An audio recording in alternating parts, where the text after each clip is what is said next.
ကောင်းသောညပေါ့အဲ့တော့အရင်ကကောင်းသောညဆိုပြီးဒီတရားကိုဟောခဲ့ဘူးပါတယ်အဲ့တော့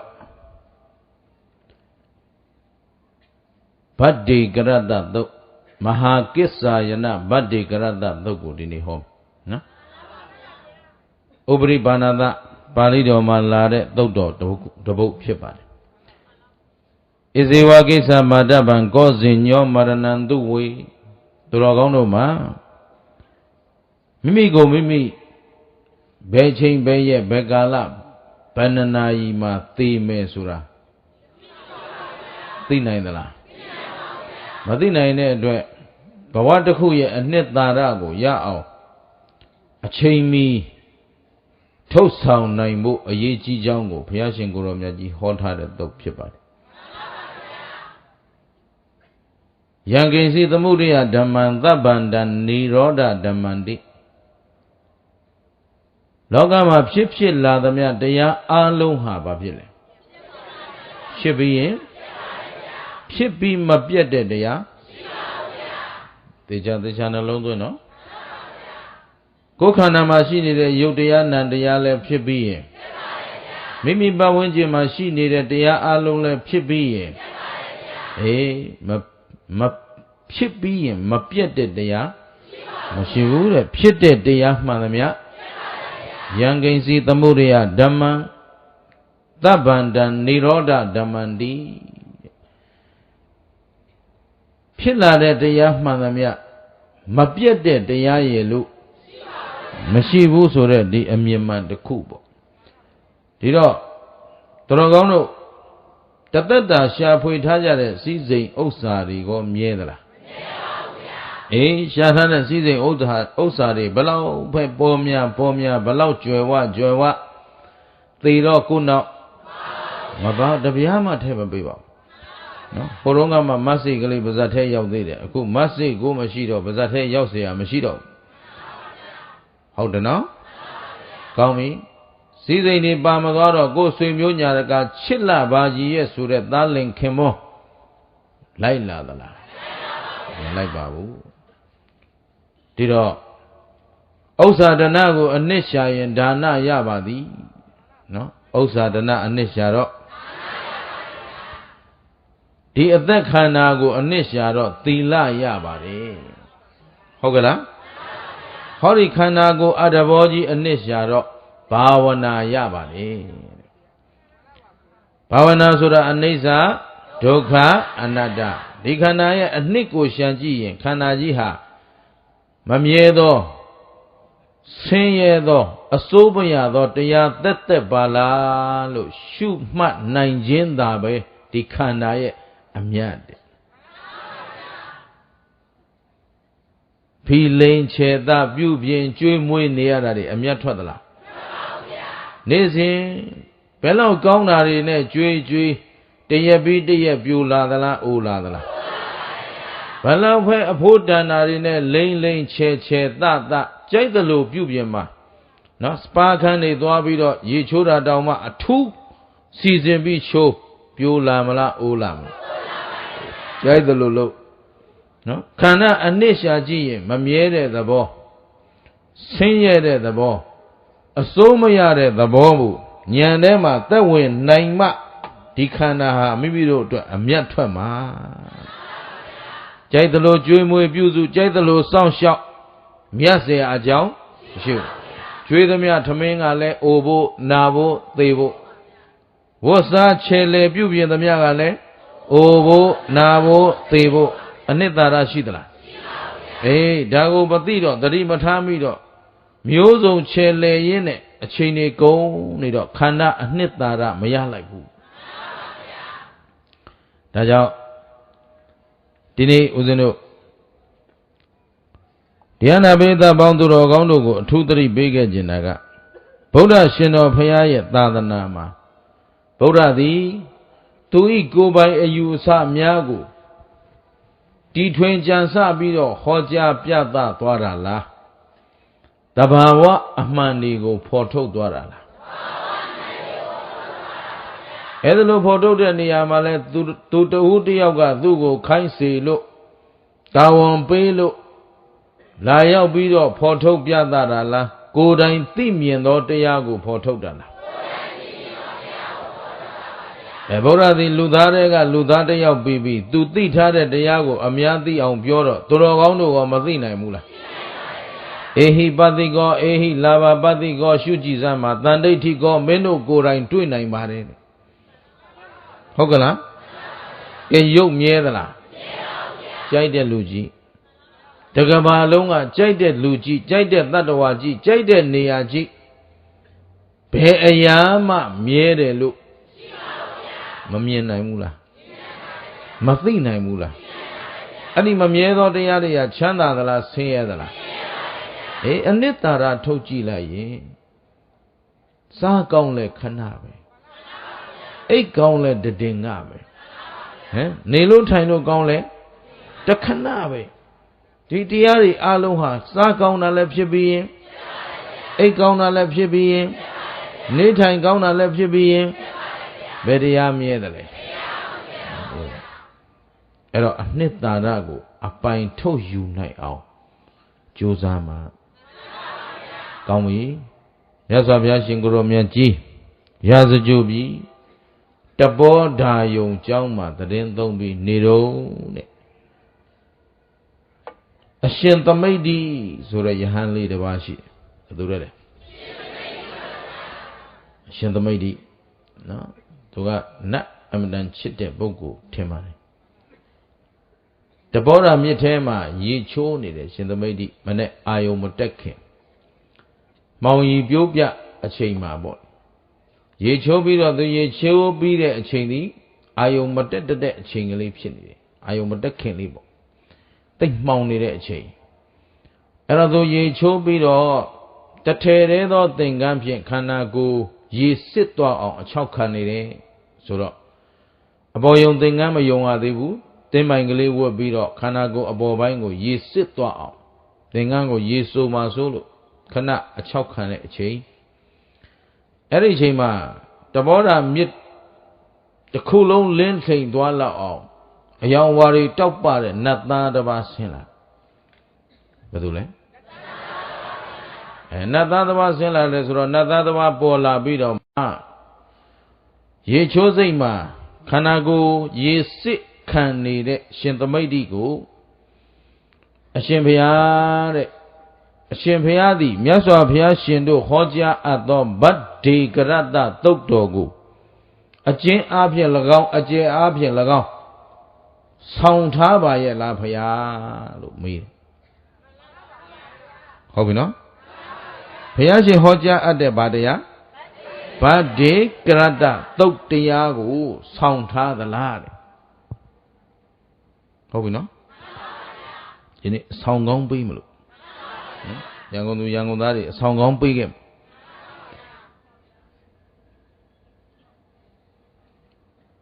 အားလုံးလည်းအခုလောက်ဆိုရင်ရိပ်မိမယ်မေးကြည့်ရင်တော့သိမှာပါဦးဇင်းတို့သူတော်ကောင်းတို့တကယ်ဆောင်ထားရမှာပါလေတရားပဲနော်ကိုယ်ပိုင်ပစ္စည်းအဖြစ်မပြတ်ဆောင်ထားရမှာတရားသာလျင်ဘေးအန္တရာယ်တို့ကိုကာကွယ်နိုင်တယ်တရားကိုလက်ဝဲပိုင်ရရှိထားနိုင်ရင်နောက်တစ်ဖန်အိုခြင်းကိုလည်းတားမြစ်နိုင်တယ်နာခြင်းကိုလည်းတားမြစ်နိုင်တယ်သေခြင်းကိုလည်းတားမြစ်နိုင်တယ်နောက်တစ်ဖန်ပရိသေနေခြင်းကင်းရာအိုခြင်းနာခြင်းသေခြင်းကင်းရာဖြစ်တဲ့နိဗ္ဗာန်မဲ့ဖို့တိုင်အောင်ရွတ်ဆောင်လို့ရမရဒါကနောင်အကျိုးကိုပြောတာပိဿုပန်အကျိုးကြည့်စမ်းမှာဆိုတော့တရားလက်ကင်ထားသူနဲ့တရားလက်ကင်မရှိသူဘယ်သူကအေးချမ်းမလဲတရားလက်ကင်ထားသူနဲ့တရားလက်ကင်မရှိသူဘယ်သူကချမ်းသာမလဲโอเคနောက်တစ်ခွန်းဆက်မေးမယ်နတ်တော်တရားလက်ကင်ရှိသူနဲ့တရားလက်ကင်မရှိသူဘယ်သူကရဲရင့်မလဲနေရဲသိရဲအနေမှန်ရင်အနေတက်တော့အနေကောင်းရင်ဘဝခဏလေးနော်အဲ့ဒီခဏကလေးအနေမတက်ရင် တေခန္ဒီမှာကဲပါယူပါအောနေလို့မရဘူးအနေလဲစိတ်မချဘာလက်ကင်မရှိအတ္တဟိအတ္တနောနာထောဗုဒ္ဓရှင်တော်ဘုရားကကိုအာကိုပါမပြောလားကိုဆိုတာကဟောဒီခန္ဓာကိုအတ္တဘောခန္ဓာ၅ပါးကြီးကိုအာကိုခိုင်းတာလားဟောဒီခန္ဓာကြီးကဘာသစ္စာမြဲသောခန္ဓာလားမမြဲသောခန္ဓာလားမမြဲတဲ့ခန္ဓာကြီးအာကိုလို့ရမလားဒီအတ္တဘောပြောတာမဟုတ်အတ္တဟိမိမိဤဆောင်ကျင့်အပ်သောသီလသမာဓိပညာကိုစောင့်ထိန်ထားတဲ့သီလသာကိုပိုင်တရားကိုလေ့ကျင့်ထားတဲ့သမာဓိသာလျင်ကိုအတွက်ကိုပိုင်တရားကိုသီလကိုသူများဖျက်လို့ရတယ်စောင့်ထိန်ထားတဲ့သီလကုသိုလ်အကျိုးတွေကိုတဦးတစ်ယောက်ကဖျက်ဆီးပြစ်လို့တဦးတစ်ယောက်ကလိန်လေလှည့်ပြားသွားလို့မရပါဘူးကိုပြုထားတဲ့ကုသိုလ်ကိုဘယ်သူမှမဖျက်နိုင်ဘူးတမာတိကိုယ်စီမှာရှိတဲ့တမာတိကိုလေ့ကျင့်ပြိုးထောင်ထားတဲ့တမာတိတပါးသောပုဂ္ဂိုလ်ရဲ့ပယောဂကြောင့်ပျက်စီးနိုင်သလားတပါးသောပုဂ္ဂိုလ်ကခိုးယူလို့ရသလားပညာကိုယ်တိုင်သိထားတတ်ထားပိုင်းခြားထားတဲ့ပညာကိုဒီစကလုံးသိချာမှတ်နော်ကိုယ်တိုင်သိလဲသိတယ်တက်လဲတက်တယ်သိတာသူများပြောလို့သိတာမဟုတ်ဘူးကိုယ်ပိုင်သိတတ်တယ်သိတဲ့အသိကိုအသုံးချတတ်တယ်ဒါလည်းအရေးကြီးသေးတယ်နော်ဗုဒ္ဓဘာသာတော်တော်များများတရားအသိတွေကြားနေနားနေရတာပဲဒါပေမဲ့အဲ့ဒီအသိကိုအသုံးချတတ်မှာတတ်တယ်ဆိုတာအဲ့ဒါသိလဲသိလေပိုင်းခြားတယ်အကောင်းဆိုးကိုပိုင်းခြားနိုင်တယ်ကိုယ်ပိုင်ပညာဖြင့်အကြောင်းအကျိုးကိုပိုင်းခြားနိုင်တယ်ကိုယ်ပိုင်ပညာနဲ့နော်အခုတော့သူတော်ကောင်းတို့သင်ထားတာရှိတယ်ဥစ္စာဒနာရဲ့အကြောင်းရင်းကဒါနာဟုတ်ကလားအန္တရာယ်ကင်းဘေးရှင်းခြင်းရဲ့အကြောင်းရင်းကဒီအသက်ရဲ့အနှစ်ကိုကြည့်ရင်သီလတဲ့သီလရှိသလားအသက်ရှိမှာပဲခန္ဓာရဲ့အနှစ်ကြည့်တော့ဘာဝနာအဲ့တော့ကိုယ်ရောစိတ်ပါချမ်းသာရေးရဲ့အကြောင်းရင်းကဘာဝနာအဲ့တော့စိတ်ချမ်းသာကိုယ်ချမ်းသာနေခြင်းရင်ဘာဝနာအကျင့်ကိုမပြတ်ဆောင်ထားဖို့လိုတယ်ကောင်းပြီအဲ့ဒါလို့ဥစ္စာဒနာရဲ့အနှစ်သာရဟဒါနပဲဒါနပေးကမ်းစွန့်ကြဲလူဒန်းခြင်းသာလျင်ကိုယ်ပိုင်ဥစ္စာဖြစ်နိုင်တယ်မိမိကိုယ်တိုင်စောင့်ထိန်ခြင်းကာယကံဝစီကံမနောကံသီလတွေကိုစောင့်ရှောက်ခြင်းသည်သာလျင်ကိုယ်စောင့်ရှောက်ခြင်းမြည်တယ်အသက်ရှည်ရအနာမဲ့ရေးမှာသီလစင်ကြယ်သူမှအသက်လဲရှည်နိုင်တယ်အနာလဲမှဲ့နိုင်တယ်ယံဘေးလဲကင်းနိုင်တယ်သီလစင်ကြယ်သူကိုဘယ်သူမှယံပြုလို့မရ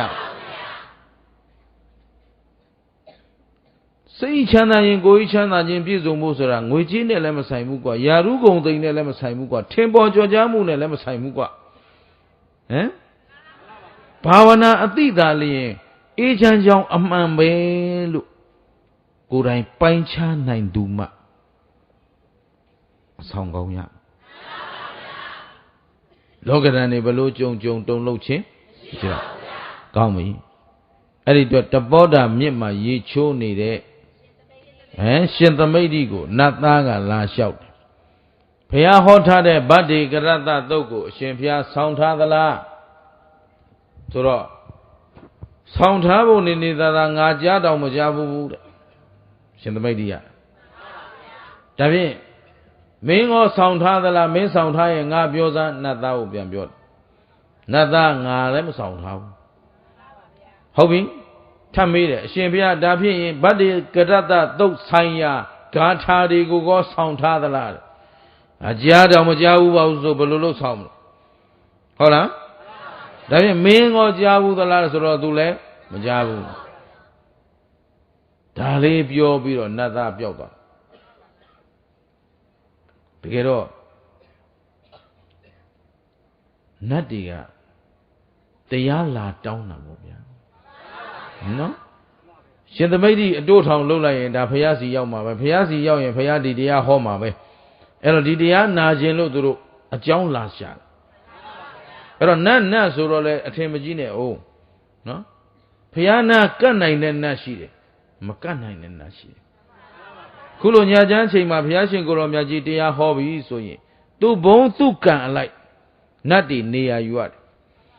ဘုံကံကြီးတဲ့နတ်တွေရှေ့ကလာပြီးနေရာယူလိုက်ပြီဆိုရင်ဘုံမဲ့ကံမဲ့တွေအကုန်တော့ရောက်သွားအခုတော့လုံလဝရိယရှိတဲ့လူရှေ့ရောက်ပေါ့နော်ဝရိယမရှိတဲ့လူနောက်သွားပေါ့ဟုတ်ကလားအဲ့နေရာတော့အမှန်တန်ကျင်းတယ်နောက်တစ်ခါတော့စဉ်းစားရမယ်မနေ့ကတောင်းကလာမှာအတော်တော့ကောင်းနော်နေရာကျဲမှဖြစ်မယ်ရန်ကုန်ကအဲ့တော့တရားနာရတဲ့ပရိသတ်တွေချမ်းချမ်းသာသာနာနိုင်ဖို့အရေးကြီးတယ်အဲ့တော့နတ်ကတရားနာခြင်းတော့ရှင်သမိတ်တိလာပြီးတော့အတုထောင်လှုပ်သွားတယ်ဆိုကြပါစို့နော်ဒါကအယစကားခန့်ခန့်ညာညာနဲ့တရားစကားပြောရင်တရားလာတောင်းသွားဟုတ်ပလားအဲ့ဒါရှင်သမိတ်တိကလည်းအဲ့ဒါပြီးသွားတာနဲ့သင်္ကန်းလေးယုံပြီးတော့မြတ်စွာဘုရားရှိရာကျောင်းတော်တဘောတာယုံကျောင်းနဲ့ကြွသွားဘုရားလျှောက်ထားတဲ့အရှင်ဘုရားတပည့်တော်မနေ့ကစောစောအာယုံမတက်ခင်တဘောတာမြစ်ထဲရေချိုးပြီးခန္ဓာကိုယ်အချောက်ခံနေတထဲသောသင်ပိုင်းနဲ့သင်ပိုင်နဲ့ရက်နေတော့သင်္ကန်းနဲ့ရက်နေတော့မှနတ်သားတစ်ယောက်ပေါ်လာပြီးတော့တပည့်တော်ကိုဗတ္တိကရတသုတ်တော်ကိုဆောင်ထားသလားအကျဉ်းဆောင်ထားသလားအကျယ်ဆောင်ထားသလားလာပြောတယ်ဘုရားအဲ့ဒါတပည့်တော်ကဆောင်မထားဘူးကြားတော်မကြားဘူးမင်းရောဆောင်ထားသလားဆိုသူလည်းဆောင်မထားဘူးလို့ပြောပါတယ်အဲ့တော့အရှင်ဘုရားဗတ္တိကရတသုတ်ဆိုတာမြည်သို့တရားမျိုးကိုခေါ်ပါသလဲဗျာတပည့်တော်တို့ကိုအစဉ်သနာခြင်းအကြောင်းပြု၍ဟောကြားတော်မူပါ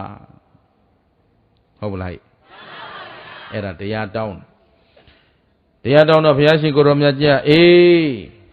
ညနေကျဟောတာပေါ့ဆိုတော့ညချမ်းချိန်တရားပွဲမှာဘုရားရှင်ကိုယ်တော်မြတ်ကြီးကဟောပြီဗတ္တိကရတသုတ်အလုံးမထားအတိတ်ခန္ဓာတို့လည်းအစင်မလိုက်ရပါတယ်လေအနာဂတ်ခန္ဓာကိုလည်းမတောင်းတရအတိတ်ခန္ဓာသည်ချုပ်ပြီးပြီတဲ့အနာဂတ်ခန္ဓာသည်မရောက်လာသေးအဲ့ဒါဂါထာတစ်ပုဒ်အတိတ်ခန္ဓာကိုဒိဋ္ဌခန္ဓာတို့လည်းအစင်မလိုက်ရအနာဂတ်ခန္ဓာကိုလည်းမတောင်းတရအတိတ်ခန္ဓာသည်ချုပ်ပြီးပြီဟုတ်ကလားအနာဂတ်ခန္ဓာသည်မရောက်လာသေးအနာဂတ်ခန္ဓာလာပြီလားကောင်းပြီနံပါတ်2အပိုက်ပြောမယ်သေချာမှပိဿုပန်ဖြစ်သောသဘောတရားကိုဖြစ်စေခဏ၌သာလျင်ဝိပဿနာရှုသောပုဂ္ဂိုလ်သည်တွန့်တိုခြင်းပျက်စီးခြင်းမရှိသောဝိပဿနာရှုမှုကိုအဖန်ပန်ပွားများရ၏ဒါလေးမှတ်ထားပါတယ်လေပိဿုပန်ဖြစ်သောသဘောတရားတို့ကိုဖြစ်စေခဏ၌သာလျင်ခဏလေးဒါလေးဒီချမ်းမနော်ပိဿုပန်ဖြစ်သောသဘောတရားခုခင်ဗျားတို့ခန္ဓာမှာဖြစ်စေယုံနာနေမရှိဘူးလားဖြစ်စေယုံနာသဘောတရားတွေကိုတဲ့ဖြစ်စေခဏ၌ပဲမလုပ်အောင်ဝိပဿနာပွားရမယ်ဝိပဿနာရှုရမယ်ဖြစ်စေခဏမှာပဲအဲ့ဒီလိုဝိပဿနာရှုတဲ့ပုဂ္ဂိုလ်သည်တွန့်တိုခြင်းပျက်စီးခြင်းမရှိသောဝိပဿနာရှုမှုကိုအဖန်ပန်ပွားများရမယ်ဒါနံပါတ်1ချက်မှတ်မိပြီလားမှတ်မိပြီလို့ထားလိုက်မပူနဲ့ကျုပ်ကလည်းမေ့မှာဆိုလို့ဒီမှာစာရွက်နဲ့ရေးလိုက်နံပါတ်3နားထောင်ပြီးမှရှင်းမယ်အကျဲအဲ့တော့နံပါတ်3အဘယ်သူသည်မနှက်ဖြန်၌သေရမည်ကိုသိရှိနိုင်ရာအနည်းဒီထဲမှာနေသိမလားညသိမလားဘယ်လိုသိလဲဒီနေ့သိမလားမနှက်ဖြန်သိမလားဒီနေ့သိမယ်လို့လဲမပြောနိုင်ဘူး သေခြင်းလဲသေသွားမှာပဲယနေ့ကပင်လျင်အဲ့ဒီလိုမသိတဲ့အတွက်ယနေ့ကပင်လျင်အာထုတ်အပ်သောကုသိုလ်ကောင်းမှုအလုပ်ကိုပြုလုပ်သင့်၏ဟောဒါဖြင့်ကုသိုလ်လုပ်တဲ့နေရာနေရွှေညာရွှေမနေပါနဲ့တဲ့ဘာကြောင့်လဲဆိုတော့နေသေးမလား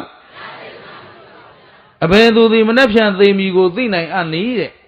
ဒါကြောင့်ပြုသင့်ပြုတိုင်းပြုအပ်သောကုသိုလ်ကောင်းမှုကိုယခုပင်လျင်ပြုအပ်ပါတယ်တဲ့ငါတို့မှာများသောစစ်တီရှိသောစားတဲ့အတိုင်းပြောတာနော်စစ်တီဆိုတာနဲ့ဒီခါလဲစစ်တဲ့ကောင်တွေကသူတို့ပြောတာထင်နေဦးမယ်နော်အဲ့တော့များသောစစ်တီရှိသောသေမင်းနဲ့ချိန်ချက်ထားမှုသည်မရှိတို့ခင်ဗျားတို့ကိုတတ်မဲ့ဖြတ်မဲ့သေမင်းရဲ့စစ်တီတွေမရှိဘူးလားရှိပါရဲ့ဗျာဒါတွေရှိတယ်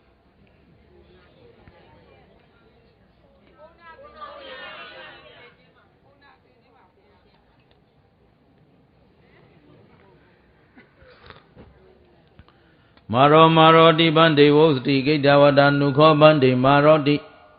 သေမင်းလို့လူတွေပြောနေကြတယ်ဖရာဘယ်လိုတရားကိုသေမင်းလို့ခေါ်ပါသလဲဖရာဒီတရားမျိုးနာဘူးလား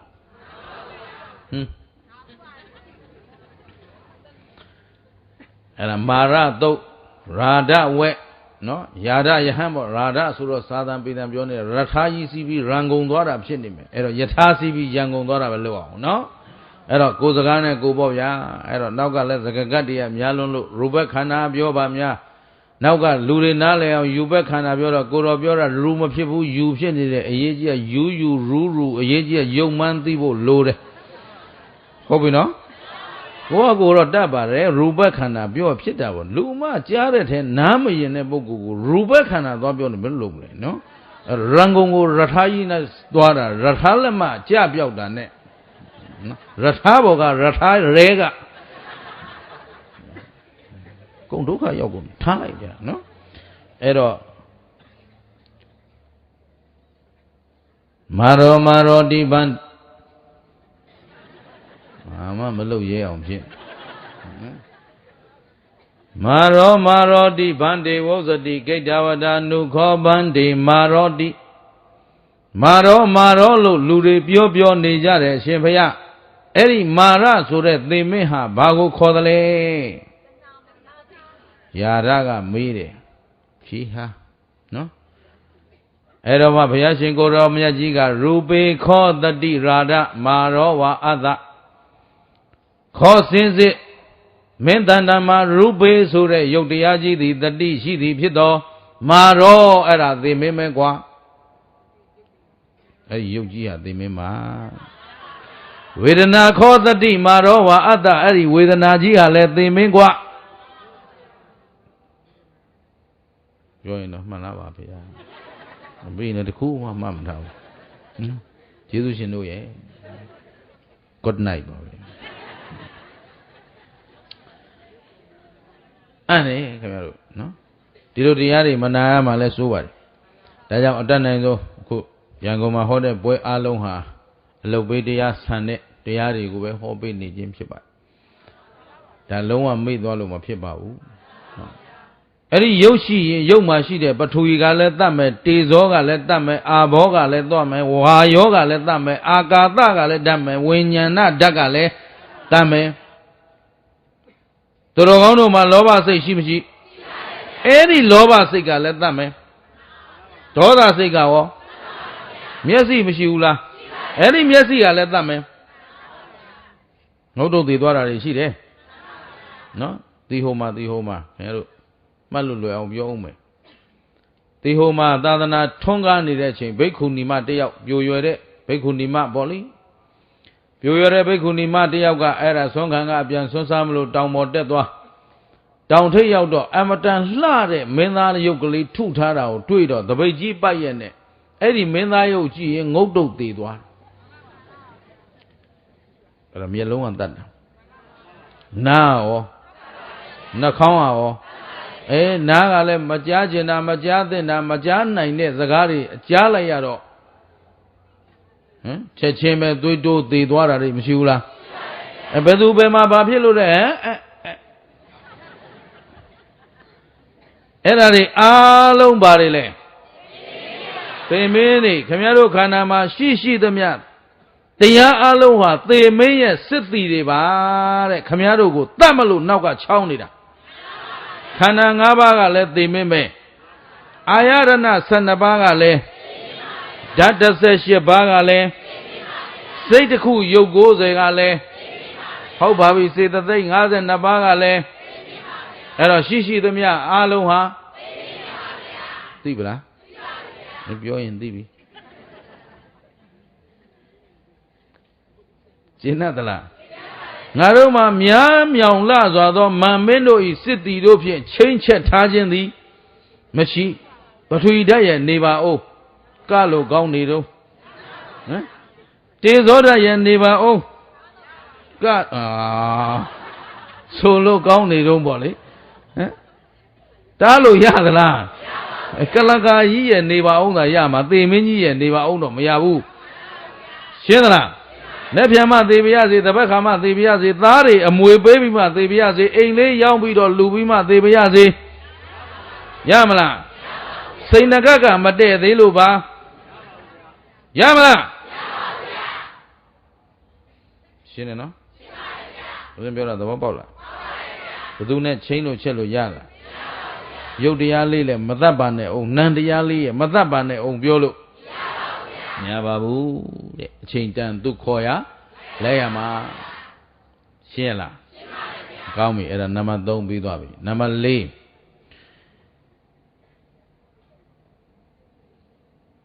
ဤသို့မပြတ်ဝိပဿနာအလုပ်ဖြင့်နေလေရှိသောလွန်စွာအာထုတ်ခြင်းရှိသောနေညတို့ပတ်လုံးမပြင်းမဤအာထုတ်သောထိုယဟန်ကိုစင်စစ်ကောင်းသောညတညရှိသောယဟန်ဟူ၍ကိလေသာတို့ငြိမ်းအေးပြီးသောမြတ်စွာဘုရားသည်ဟောတော်မူအပ်၏အဲ့ဒါဗတ္တိကရတ္တသုတ်ပါပဲဆိုတော့ဝိပဿနာမပြတ်ပွားများသဖြင့်ငြိမ်းအေးနေတဲ့ပုဂ္ဂိုလ်ယဟန်ကိုသာလျင်တဲ့ကောင်းသောညတညရှိတဲ့ယဟန်လို့ဘုရားကဆိုတယ်အဲ့ဒါဗတ္တိကရတ္တသုတ်ဖဲကွာလို့ဘုရားကဟောပြီးတော့တခါတည်းသူကဏ္ဍကုရီလည်းပြန်ကြွသွားဘာမှရှင်းပြမတော့ဘယ်လိုလဲပြန်တော့မယ်ဘုရားဒါပဲပြီးပြီဘောပါသလားနောက်တစ်ခေါက်ထပ်ဖတ်ပြမယ်နော်ခြေသားတို့နားထောင်ကြတဲ့တစ်အတိတ်ခန္ဓာတို့လည်းအစင်မလိုက်ရအနာဂတ်ခန္ဓာကိုလည်းမတောင်းတရာအတိတ်ခန္ဓာသည်ချုပ်ပြီးပြီအနာဂတ်ခန္ဓာသည်မလာသေးပစ္စုပန်ဖြစ်သောသဘောတရားကိုဖြစ်ဆဲခဏ၌သာလျင်ဝိပဿနာရှုသောထိုပုဂ္ဂိုလ်သည်တွန့်တိုခြင်းပျက်စီးခြင်းမရှိသောဝိပဿနာရှုမှုကိုအဖန်ပန်ပွားများအားထုတ်ရ၏အဘယ်သူသည်မနှက်ဖြန်၌သေရမည်ကိုသိနိုင်အာနိယနေ့ပင်လျင်အားထုတ်အပ်သောကုသိုလ်ကောင်းမှုမှန်သမျှအလုပ်တို့ကိုပြုလုပ်သင့်၏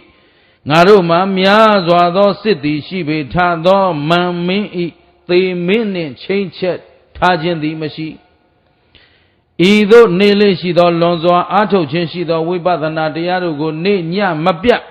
မပြင်းမဤအာထုတ်သောထိုယဟန်ကိုသာလျင်စင်စစ်ကောင်းသောညတညရှိသောယဟန်ရဲ့လို့သင်တို့ဤဆရာငါဖရာသည်ဟောတော်မူအပ်၏လို့ဖရာကဒီလိုလေးပြောပါတယ်နော်ဟောပြီးတော့အခန်းထဲဝင်သွားပြီဘာမှလည်းမေးချင်မရလိုက်ဘူးအဲ့တော့အတိတ်ခန္ဓာကိုဘာတွေမလိုက်ရဘလို့အစင်မလိုက်ရမှန်းလည်းမသိဘူးအနာဂတ်ခန္ဓာကိုဘလို့မတောင်းတရမှန်းလည်းသိတို့မှဖြင့်တောင်းတနေရတာဘဝကူကောင်းရင်တော်ပါပြီဟမ်လူချမ်းသာအကျဉ်းချင်းနတ်ချမ်းသာအကျဉ်းချင်းဟုတ်ကလားဒီဘဝဒီခဏနဲ့လည်းနိဗ္ဗာန်မဲ့ဖို့ကမရနိုင်သေးတော့ရမလားဟမ်မရရင်မဟောရုံမပြန်မယ်နော်မဲ့ဖို့အလို့ငါမှတရားမဟောရဘာကိစ္စဟောမလဲဟမ်ကောင်းမှုလောက်ကတော့ခင်ဗျားတို့သိပြီးသားပါရှင်းသလားရန်ကုန်6ပွဲလုံးអော်လာတာဗျာနော်ခုခင်ဗျားတို့သည်ရ ခုဘဝယခုခဏမှာမက်ဖို့ရတိုက်သော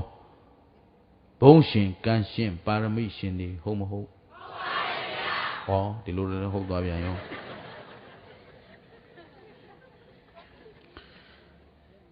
အော်ရန်ကုန်လည်းအတော်လဲတယ်ထင်တာအာတုံးပါပဲလားနော်မနေ့ကတောင်ဥက္ကလမှာပြောခဲ့ပြီဘုဇင်ကဘုံရှင်ကံရှင်ပါရမီရှင်တို့ရဲ့အသုံးဆောင်ပစ္စည်းဟုတ်ကဲ့လား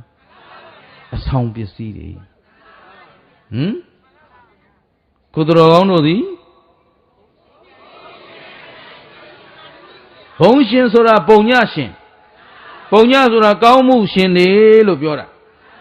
ကုသိုလ်ကောင်းမှုတွေရှိခဲ့လို့အတိတ်ကကောင်းမှုကုသိုလ်အရှိန်ရှိခဲ့လို့အခုဒါနပြုခွင့်ရမရသီလဆောက်တည်နိုင်ခွင့်တွေရမရဘာဝနာတွေနာကြားပွားများခွင့်ရှိမရှိအဲ့ဒါဘုံရှင်ကံရှင်တဲ့ဘာကံရှင်လဲဆိုတော့ဒီဘဝဒီခဏမှာကျွတ်တန်းဝင်တိုက်တဲ့ကံပိုင်ရှင်တွေဒါပြောတာ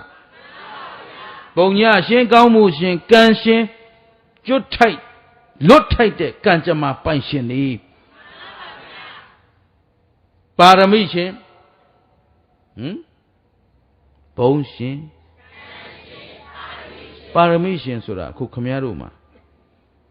သာသနာနဲ့တွေ့နိုင်တဲ့တွေ့ထိုက်တဲ့အကြောင်းပါရမီရှိမရှိရှိပါတယ်ဗျာဟောတရားတော်တွေကိုနားလည်နိုင်တဲ့တတ်စွမ်းနိုင်တဲ့ပါရမီအရှိန်စော်တွေကိုရှိလို့ဒီမှာအပင်ပန်းခံပြီးတရားလာနာနေကြတာဒါတော့အော်ငေါ့ဆူဆဲနေတဲ့ဒီကိုယ်တော်အတန်ကိုခမည်းတော်နားထောင်နိုင်တာတော်ပါရမီထူးလို့သဘောပါလားတခေါမှလည်းအကောင်မပြောဘူးတချို့များဆိုလုံးမတည့်ဘူးတဲ့ဦးဇင်းအဲ့ဒကမာကြီးမျက်နှာမျက်စိထဲကိုမထုတ်ဘူးနော်သူ့ကိုကြည်ညိုလွန်းလို့ဦးဇင်းကလည်းဘာလို့ဆိုဒီလိုတဲ့တဲ့ပြောတဲ့လူကရှားသဘူးပဲနော်အဲ့တော့တဲ့လာပြောတာကိုတော့ကြည့်လို့ကိုမရဘူးသာဓုဗျာဒကမာကြီးနော်ကိုတော့အတန်လည်းမကြားချင်ဘူးတဲ့အေးဒါလည်းကောင်းတာပဲနော်မှန်တယ်ဒကမာကြီးရဲ့ကျုပ်လည်းကျုပ်တန်ကျုပ်ကိုနားမထောင်နိုင်တခါတလေစဉ်းစားပါတယ်လို့ငါလည်းငါတရားလေးတွေငါဟောထားတဲ့တရားလေးတွေငါတရားတော့မဟုတ်ဘူးနော်အပြောရပါဖရာတရားတွေပါအဲ့တော့ငါဟောထားတဲ့တရားလေးတွေငါပြန်နာပြီးတော့အပြစ်အနာအစာလေးပြုပြင်ဖို့စစ်ဆေးဥမှထင်ပါရဲ့လို့ဆိုဂွေလေးထုတ်ပြီးဖွင့်လိုက်ယနေ့သာသနာနှစ်2554နှစ်ဆိုကြတဲ့မကြားကျင်တော့တော်ပြီးပိတ်လိုက်တော့ဟောအတန်ကတောင်းမကျူအဲ့တော့ကိုတော်ပြောသလိုပဲတဲ့ကိုတော့တပည့်တော်လေးတဲ့ရှင်ဖျားရှိရောက်တဲ့လူတိုင်းအပြစ်ရှိနေသလိုပဲတဲ့ဦးတဲ့အဲ့ဒါကလေးမလေးတွေပြောတာနဲ့ကြားဦးတယ်အဲ့ကိုတော်တဲ့ဒိတ်အောင်တယ်သူပြောချင်တာရှောက်ပြောနေတာငါတို့အကုန်လုံးပဲအပြစ်ရှိနေသလိုလို့နော်အဲ့လိုဒါသဘာဝကြပါလေနော်ဖျားရှင်ကိုတော်မြတ်ကြီးတောင်လက်မခံနိုင်တဲ့လူတွေတပုံကြီးအခုခင်ဗျားတို့လက်ခံနိုင်တာကိုအားလုံးကျေးဇူးတင်ပါတယ် very thank you ပါပဲเนาะအဲ့တော့အကောင်းမပြောဘူးဆိုတော့လေပြောเสียအကောင်းမှမရှိပဲဟမ်ရှိလားရှိကျောက်ကပဲအစိုးမြင်ဝါဒီမို့လို့လားတော့မသိဘူးကောင်းတာကိုရှာမတွေ့ရှိလားခင်ဗျားကပြောပြီးသားအနှဲငယ်မြလောက်သောချီးမွမ်းเสียဘဝငါရှာလို့မတွေ့ဘူးဆိုမှတော့ပြောเสียအကောင်းမရှိဘူးခန္ဓာမှန်ရင်ပါသစ္စာအဲ့ဒီဒုက္ခကိုဒုက္ခလို့ထင်အောင်လှည့်စားထားတဲ့သမှုရိယကြောင့်ဒုက္ခရောက်နေတာမဟုတ်ဘူးလားချစ်ပါတယ်ခင်ပါတယ်မြတ်လို့ပါတယ်ပြောပြီးထားပြခဲ့ရတာပဲချစ်เสียအောင်မှန်ရင်လားမြတ်လို့เสียအောင်ဒီခန္ဓာကိုယ်ကြီးတစ်ခုလုံးသူ့ပါလားအတုပါလားအိုချိန်တန်းရင်နာချိန်တန်းရင်သိချိန်တန်းရင်အလုံးဖြစ်ပြီးတော့ဘယ်ပဲလဲကောင်းတာလည်းမရှိဘူးရှိတာလည်းမကောင်းဘူးသဘောပါလားဒါပြင်ဘယ်တော့ကောင်း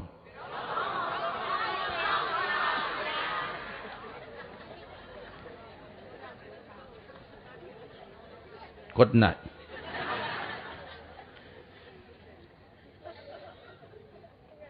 အဲ့ဒကမာကြီးဦးဇင်းကျေးဇူးတင်တယ်လို့ဒကမာကြီးရဲ့ဟုတ်ပါဘူးဗျာအခုလာတောင်းပန်တာပါနော်ကြင်ထားတော့ အခုအဲ့ဒါလို့နားထောင်နိုင်တဲ့ခွန်အားတွေတော်ကောင်းတို့မှာရှိနေတာကိုကပါရမီရှင်နေမှုလို့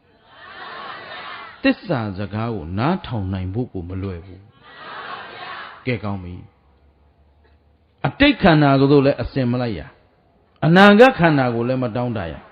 အတိတ်ခန္ဓာသည်ချုပ်ခဲ့ပြီပြစ္ဆုတ်ပံအနာဂတ်ခန္ဓာသည်မလာသေးဟုတ်ပလားအဲ့ဒီမှာပြစ္ဆုတ်ပံပေါ်စေတရားတွေကိုဝိပဿနာရှုရမှာအနှစ်ချုပ်ရင်ဒါပဲတရားအဲ့တော့နေသိမလားညသိမလားမသိတဲ့အတွက်ကုသိုလ်ကောင်းမှုကိုအခုပဲပြုဟုတ်လားသိမင်းနဲ့အချင်းချက်ဆိုတာမရှိဘူးဘယ်ချိန်သူခေါ်မလို့မသိခေါ်တဲ့ချိန်လိုက်ရမှာကျင်တယ်နော်ကောင်းပြီအဲ့တော့အဲ့ဒီတရားဟောပြီးတော့ဘုရားရှင်ကိုရောမြတ်ကြီးဂန္ဓဂုတိတိုင်ပြန်ကြွသွားတော့ယဟန်တွေကနေရာမှာရှင်သမိတ်ဒီကိစ္စပြီးသွားပြီယဟန်တွေကဟာဒုက္ခတရားနာတော့နာလဲရတယ်ဘာမှမသိနော်အတိတ်ခန္ဓာတို့လည်းအစင်မလိုက်နဲ့အနာဂတ်ခန္ဓာကိုလည်းမတောင်းတနဲ့ဒီတရားဒီတိုင်းထားလို့တော့ငါတို့ဘာမှအကျိုးရှိမှာမဟုတ်ဘူးအဲ့တော့ရှင်းပြနိုင်မဲ့ပုဂ္ဂိုလ်မရှိဘူးလားရှားရှားအဲ့ဒီမှာမှယဟန်နေအားလုံးတတန်နဲ့ထွက်လာတယ်ဟာရှင်မဟာကိစ္ဆာယနာရှိတယ်ဘယ်လိုရှိတယ်ကိစ္ဆာယနာရှိတယ်တဲ့အဲ့ဒီကိုတော်ကြီးခါကွာတယ်ငါကြားဘူးတော့တော့ဘုရားအကျဉ်းဟောတဲ့တရားကိုအကျယ်ဟောတဲ့နေရာမှာအမတန်ပိုင်နေတယ်အဲ့တော့ငါတို့သူ့စီသွားကြတော့ဘုရားကိုထပ်မမေးရဘူးဟုတ်ပလားဘုရားကလည်းဟောပြီးပြန်သွားပြီဆိုတာ तू ကနောက်ရှင်းပြမဲ့ပုဂ္ဂိုလ်သူ့အကြောင်းနဲ့ तू ရှိရလို့ဟုတ်ပလားသူ့တာဝကနဲ့ तू မှကြွတ်မှာဘုရားဆက်ရှင်းပြလို့အဲ့ဒီလူတွေကြွတ်ချင်မှကြွတ်မှာဟုတ်ပလားသူ့ဆရာနဲ့ तू မှအစဉ်ပြေမှာမို့လို့ဘုရားကကန္တာကုတိထဲဝင်ပြီးတော့ကြောင်းကြမဲ့နေလိုက်တယ်ရှင်းရလားကိလေသာကုန်ပြီးသားယဟန်ဘုရားရှင်ကိုယ်တော်မြတ်ကြီးမှာကြောင်းကြစရာအကြောင်းမရှိဘူးစေတနာအလျောက်သာပြုစုစောင့်ရှောက်ပြီးဟောကြားပြသပေးနေတာအော်ဒီကောင်တွေမကြွရင်ဒုက္ခပဲလို့ကြောင်းကြခြင်းမရှိပါဘူးအဲ့တော့ဘုရားရှင်ကိုယ်တော်မြတ်ကြီးကသူ့အကြောင်းနဲ့သူသိပြီးသားမလို့အေးအေးနေလိုက်တော့ယဟန်တွေကလည်းဘုရားမမေးရဘူးကိစ္ဆာယနာစီသွားမယ်သွားပြီးတော့အရှင်ဘုရားကိစ္ဆာယနာတပည့်တော်တို့ဒီနေ့ရှင်သမိတ်ဒီကိုအကြောင်းပြုပြီးတော့တဘောဓမြစ်ကမ်းမှာနတ်သားလျှောက်တဲ့ဗတ္တိကရတ္တသုတ်ကိုတပည့်တော်တို့နာခဲ့ရတယ်လောက်ဆိုရပြီနော်အကုန်ပြန်ချိန်မရဘူးအဲ့တော့အဲ့ဒီလိုနာခဲ့ရတဲ့အခါဘုရားရှင်ကိုယ်တော်မြတ်ကြီးတန်တပည့်တော်တို့လျှောက်ထားကြပါတယ်ဗတ္တိကရတ္တဆိုသုတ်ဆိုတာဘာလဲဆိုတော့ဘုရားကဟောပါတယ်ဘုရားအတိတ်ခန္ဓာကိုလည်းအစင်မလိုက်နဲ့အနာဂတ်ခန္ဓာကိုလည်းမတောင်းတနဲ့အတိတ်ခန္ဓာချုပ်ပြီးအနာဂတ်ခန္ဓာမရောက်သေးဘူးပြစ္ဆုတ်ပံပေါ်စေတရားတွေကိုဝိပဿနာရှုပါဟုတ်ကဲ့လားအဲ့ဒီလိုဝိပဿနာရှုတဲ့ပုဂ္ဂိုလ်ဟာတွန့်တိုခြင်းပျက်စီးခြင်းခင်ဗျားတို့လည်းရေးတာမှတ်ထားနော်ဓမ္မအဆင်ပြေမှာဟုတ်လားတွန့်တိုခြင်းဟောဆိုမီးရပြက်သွားတော့သူတို့အလွယ်တကူကြည့်မရဘူးဖြစ်နေနော်အဲ့တော့နောက်ကိုမီးမြိုင်မြိုင်ဆိုင်ဆိုင်ထွန်းပေးဖို့လဲနော်တရားဝဲလူကြီးမင်းများဟုတ်လားဘာလို့ဆိုဟိုမှာခိုးမှားတဲ့လူတွေအတွက်ကြခက်ကုန်ပြီအဲ့တော့တွန့်တိုခြင်းပျက်စီးခြင်း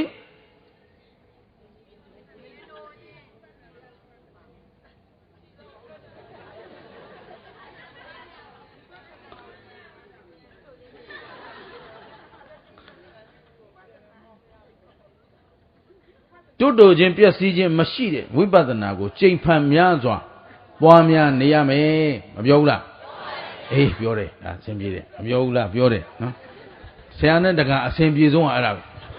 ဒီလိုဟောတယ်မလားဟောပါတယ်ဖေရဒီလိုမဟောဘူးလားဟောပါတယ်ဖေရဒါအဆင်ပြေတယ်နော်အဲ့တော့ဦးဇင်းတို့တရားဟောသင်္ဃာစမှာဒီလိုသင်ခဲ့ရတာဟုတ်ဆရာတော်ကြီးကတော့ပြောရှာပါတယ်ဩမင်းပေါ်ရောက်ရင်အဆင်ပြေဆိုတာမေးလိုက်ဒီလိုပြောတယ်မဟုတ်ဘူးလားမေးရင် तू ကဟုတ်တယ်ပြောမှာပဲနော်ဆရာတော်ကသင်ရှာတာဦးဇင်းတို့ဥပ္ပဇ္ဇဆရာကသင်တယ်တရားဟောဖို့ကြောက်တယ်ဆိုတာမကြောက်ပါနဲ့တက်မေးအရေးကြီးတာများများမေးနေဂိုင်းထားလိုက်အဲ့တော့ဒီလိုအကျဉ်းများဖြင့်ဟောသွားပါတယ်ဗျာ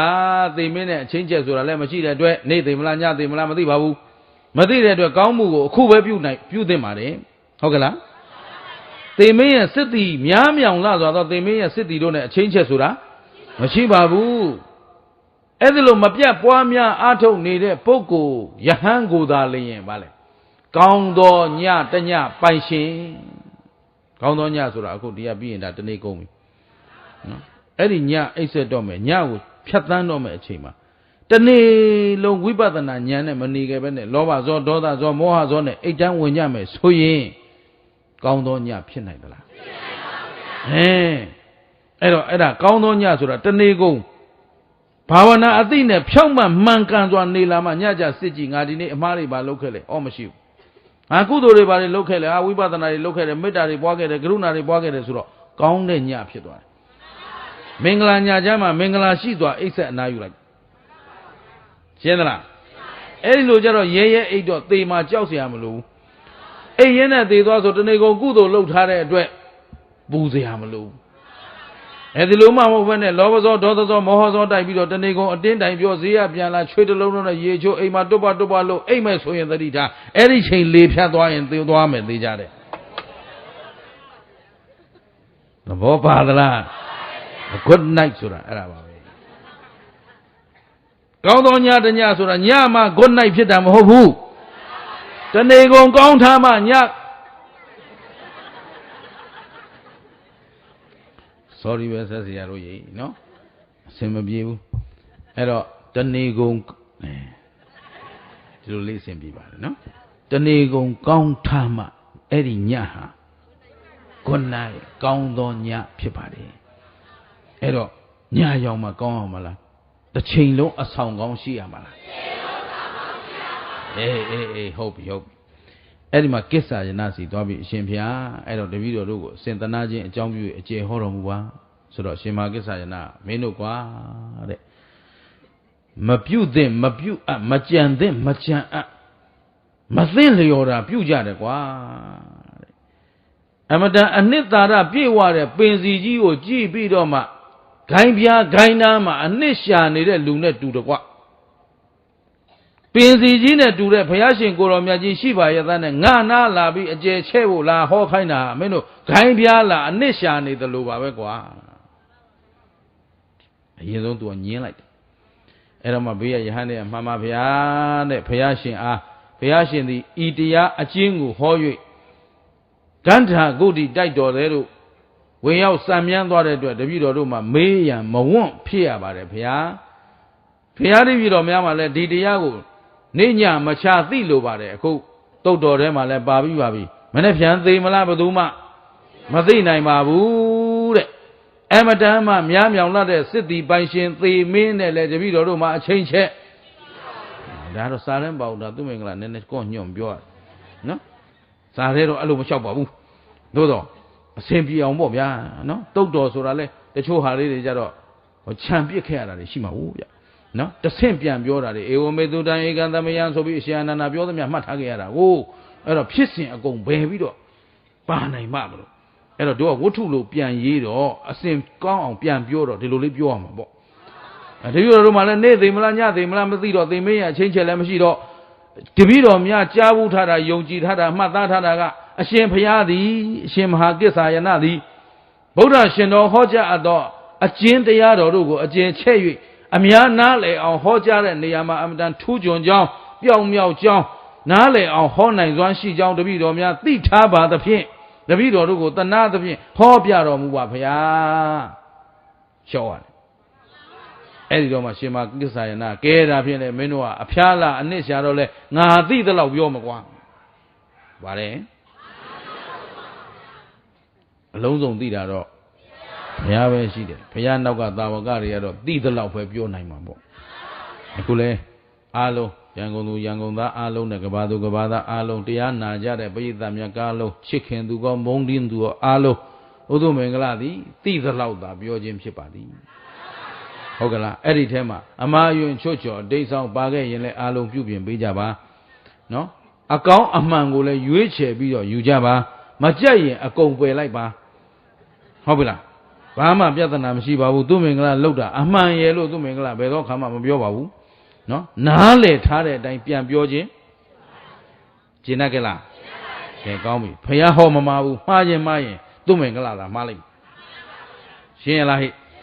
ကဲကောင်းပြီအဲ့တော့အခုလဲ ဗဒေကရတသုတ်တော်ကိုရှင်မဟာကိစ္ဆာယနာကငါနားလေတိုင်းပြောပြမယ်ကွာတဲ့အတိတ်ခန္ဓာတို့လဲအစင်မလိုက်ရဆိုတာအခုမင်းတို့ငါတို့မှာခန္ဓာတွေဟာ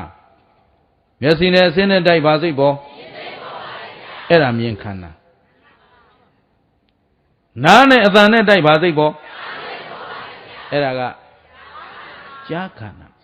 မြင်တယ်ဟေးဆိုတော့ခန္ဓာဘယ်နှပါဟောမျက်စိနဲ့အစင်းနဲ့ရုပ်တရားရူပခန္ဓာမြင်သိစိတ်ကလေးကနာမ်တရားဝေဒနာတင်ညာသင်္ခါရဝိညာဉ်တို့တွဲဖက်ပြီးတော့အဝိနိဘောကရှင်တွဲပြီးတပြိုင်တည်းဖြစ်လာတဲ့နာမ်ခန္ဓာနဲ့တွဲလာတဲ့ခန္ဓာဘယ်နှပါကျင့်တတ်လားအဲ့တော့မြင်ခြင်းသည်လည်းခန္ဓာဘယ်နှပါကြားခြင်းသည်လည်းခန္ဓာဘယ်နှပါကောင်းပြီဒီနေ့ခင်ဗျားတို့မြင်ခန္ဓာဘာလို့လောက်ဖြစ်ခဲ့ကြတော့မရည်တတ်နိုင်ဘူးဒီနေ့ဈေးထဲမြင်ခဲ့တယ်ဟိုအစင်လေးလေးနဲ့ပြန်ဒီကြောင်တော့ဝယ်ကောင်မတွေကြည့်နေတာဝယ်သွားဗလားမသိဘူးငါလည်းသူများဝယ်ပြီးသားဆိုမို့ချင်ဘူးမာသဘောပါလားအဲ့ဒါခင်ဗျအစင်လိုက်တယ်ဆိုတာမြင်တာပြီးခဲ့ပြီတွေ့လားနေလေဟိုမှာလေဈေးမှာတွေ့တယ်ကောင်မမျက်နှာကြောကွာငါလေးပါဆွဲရခဲ့မလို့ဒီလိုကလည်းလာသေးတာသဘောပါလားအဲ့တော့မြင်ခန္ဓာနောက်အစင်လိုက်ကြားခန္ဓာနောက်လင်းလိုက်ဟိုကပြီးခဲ့ပြီမျက်စိနဲ့အစင်းနဲ့တိုက်ပါစိတ်ပေါ်မြင်စိတ်ကလေးကဖြစ်ပြီးတာနဲ့ရှိသေးလားမကြားဘူးလားအဲ့ဒါလက်ခုပ်တန်ကြတော့ဘာမှမနေပါဘူးဟိုကောင်မှဆဲလိုက်တဲ့အတန်တော့သဘောပါသလားအတိတ်ခန္ဓာနောက်အစင်မလိုက်ရခုခင်ဗျားတို့အဲ့စမြုံပြန်နေတာနဲ့မပြီးနိုင်စမြုံပြန်နေဆိုတာဘယ်လိုလဲဟာပြဿနာပဲလူကြီးတွေမပြောပါဘူးဗျာနော်ဘယ်နဲ့ငရဲကြီးအောင်ရှောက်ရှောက်ပြောသဘောပါသလားမြင်မှုကဘာမှပြဿနာမပေးဘူးမြင်ပြီးရင်ပြဲသွားတာအဲ့ဒီမြင်ခန္ဓာနောက်အစင်လိုက်နေတာနဲ့ခင်ဗျားတို့ချမ်းသာသလားဆင်းရဲသလားအေးယာဂမီးတွေလောင်လို့လောင်ဒေါသမီးတွေလောင်လို့လောင်တညာလုံးကရင်ပေါ်မှာလက်ပေါ်နှစ်ဖူးတင်လိုက်နှစ်ဖူးပေါ်လက်တင်လိုက်မောက်လိုက်လှန်လိုက်နဲ့အဲ့လိုကိုမပြောဘူးမလုပ်နေတာတော့အစင်လိုက်နေတာမီးလောင်နေတယ်ဆိုအဲ့ဒါ good ဖြစ်အောင်မလား this is the bad night အလို့ဆုံးသွားတဲ့ညတညဖြစ်သွားပြီရှင်းသလားနေ့လေကပြီးခဲ့ပြီသား तू ကအေးရတဲ့ကရင်ပေါ်မပြီးနိုင်ဘူးမနေ့ကျတော့အေးဘိုးကလို့ဂျိုလို့သွားရောအဲ့တော့ good morning လည်းမဖြစ်ဘူး good night လည်းဂျေနတ်သလားအဲ့တော့အတိတ်ခန္ဓာအစဉ်မလိုက်နဲ့ဆိုတော့ဖြစ်ပေါ်လာသမျှခန္ဓာအလုံးသည်ဖြစ်ပြီးရင်အတိတ်ခန္ဓာသည်ချုပ်ပြီးဖြစ်၏ဟမ်ပြီးသားတွေဘာလို့မစင်ကြောက်ရေနှုတ်နေရတယ်လေအရင်ကြီးပြောတော့ဘယ်သူမှမလိုက်တော့ဘူးနော်သူ့လမ်းကြောင်းတိုင်းချီးကြောက်ဟောအဲ့ဒါကြအကုန်ပါတယ်အကျုပ်ရိုင်းတယ်လို့ပြောသလားအဲ့ဒါခင်ဗျားတို့နားလည်အောင်ဟောရတာလေဗျာခုဒီမှာရင်ကြီးကြီးတိမ်တိမ်မှုမွေလေဘုန်းကြီးပြီးပြောရတာမစင်ကြောက်ဆိုတော့သူ့မင်္ဂလာရိုင်းလို့ကျိုးအံ့တယ်ဘယ်လိုလုပ်ရှင်းလားဒီလူတွေအကုန်နားလည်အောင်လုပ်ရတာရင်ကြီးပြောတော့ရင်ကြီးတဲ့လူတွေမှမဟုတ်ပဲ sorry စော်ကားလို့မဟုတ်ပါဘူးနော်သဘောအမှန်သိစေလို့ပြောတာသူမင်္ဂလာမရိုင်းပါဘူးတောသားပဲမရိုင်းနော်ဖေဖေမေမေတို့ကလိမ္မာအောင်သင်ထားတယ်ကဲကောင်းပြီအဲ့တော့အတိတ်ခန္ဓာဆိုတာအဝေးမှာရှိတာလားကိုယ်ထဲမှာရှိတာတခါဟောသလိုအစုလိုက်ပုံလိုက်အထည်လိုက်ကြီးလားသဘောလေးဖြစ်တာအဲ့ဒါမျက်စိနဲ့အစင်းနဲ့တိုင်းဘာစိတ်ပေါ်အဲ့ဒီမြင်စိတ်ကလေးကမြင်ခန္ဓာกว่าသူမင်္ဂလာဟောနေတယ်လို့မယူနဲ့နော်ဘယ်သူတော့ဘယ်ရရှင်မဟာကိစ္ဆာယနာနောက်မှဘုရားကပုံဗုဒ္ဓဆိုလက်မထိုးပေးမှာနော်ခုလောလောဆယ်လက်မထိုးရသေးဘူးနော်ဘယ်သူဟောနေတာတော့ရှင်မဟာကိစ္ဆာယနာကဟောနေတာနော်အဲ့ဒါကိုဦးဇင်းက indirect speech မတတ်ဆိုနော်ခွေးလေးသွားပေါက်စားလို့ပဲကြိုက်ချင်တာဟုတ်လားအဲ့တော့မတတ်ဆိုတဲပြောချင်အဲ့တော့ တဆင့်စကားပြန်ပြောနေတာရှင်ကိစ္ဆာယနာယဟန်တွေကိုဟောတယ်မြင်တာလဲမြင်ခန္ဓာကွာကြားတာလဲကြားခန္ဓာအဲ့တော့မြင်လိုက်တယ်ဟေးဆိုတဲ့ခန္ဓာ၅ပါးဥမာဥတုမင်္ဂလာကြည့်တယ်ကြည့်လို့မြင်တယ်ဟုတ်ပြီနော်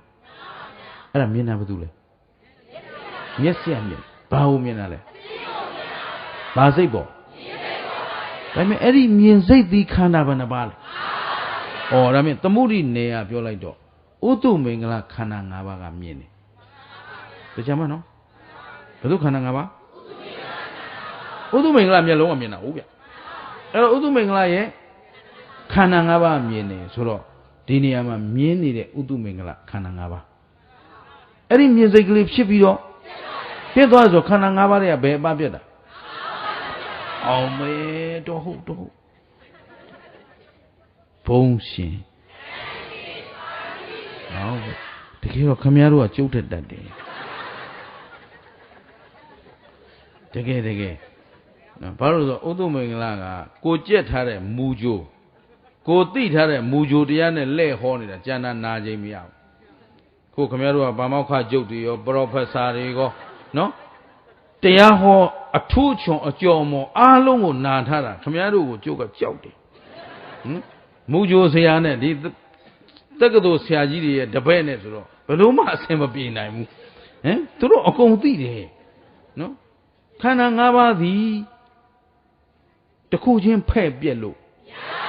ဒါဖြင့်မြေခန္ဓာ၅ပါးပေါ်တော့မြေခန္ဓာ၅ပါးပြက်သွားပြီဆိုတော့ဒီနေရာဥတုမင်္ဂလာမြင်တဲ့ခန္ဓာ၅ပါးဆိုတော့ပြက်ပြီဆိုတော့ဥတုမင်္ဂလာခန္ဓာ၅ပါးလုံးပြက်တာဆိုတော့ဒီနေရာဥတုမင်္ဂလာဒီနားလေးမွေးပြီးဟော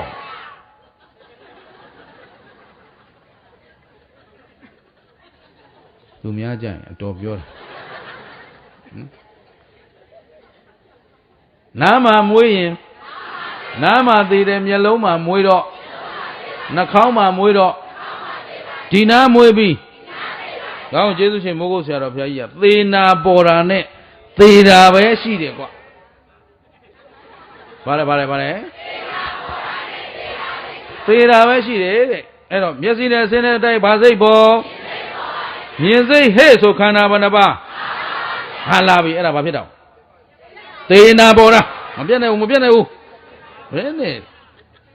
မြင်စိတ်ဟဲ့ဆိုခန္ဓာဘယ်နှပါအဲ့ဒါဘာလို့တော့သေနာပေါ်တာလေပြက်မလို့ဖြစ်တာကို